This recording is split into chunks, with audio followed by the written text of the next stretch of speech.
environments you're about to explore in The Witcher 2 create a truly rich RPG world.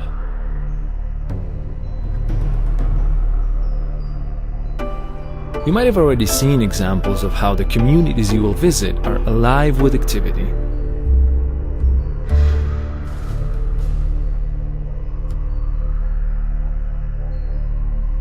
But that still leaves much more to see and experience. A wide range of distinctive locations and environments that comprise a cohesive and highly immersive world. Like every great fantasy saga, The Witcher 2 involves a journey that's both emotional and geographical. As he seeks to solve the mystery that threatens the northern kingdoms, Geralt will cross multiple realms, each with its own landscapes, architecture, and climate. In The Witcher 2, you'll experience numerous types of open locations, such as cities, fields, forests, and many different enclosed ones like taverns, caves, or dungeons.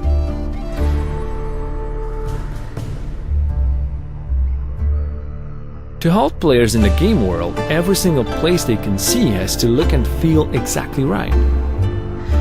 Everything has to fit its surroundings, every bush, every plant, and every single rock. So, for example, before placing the trees in a particular location, we considered things like the terrain, the humidity, and the sun and wind conditions, and only then we could choose the proper types and decide exactly how each one should look.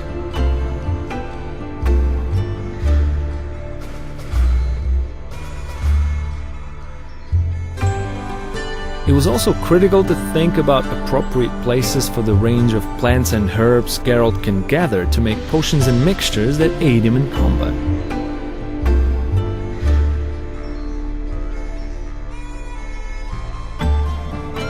Similar demands arose for other locations like places of power and monster nests.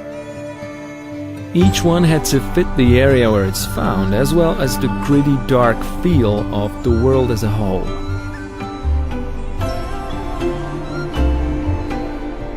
Another important concern was to have an appropriate architectural style for each race in the world. To create the dwarven city of Bergen, for example, we looked at a number of different concepts, then put in a huge amount of work to translate the ones we chose into actual models and interiors.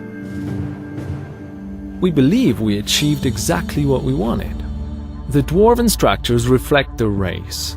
Rough and tumble on the outside, but warm, friendly, and comfortable inside. The environments in The Witcher 2 are also dynamic. They change according to the time and the weather. What's more, these changes aren't just visual, they affect the world. People work and shop during the day, sleep at night, eat at meal times, and visit the tavern and play dice during their leisure time.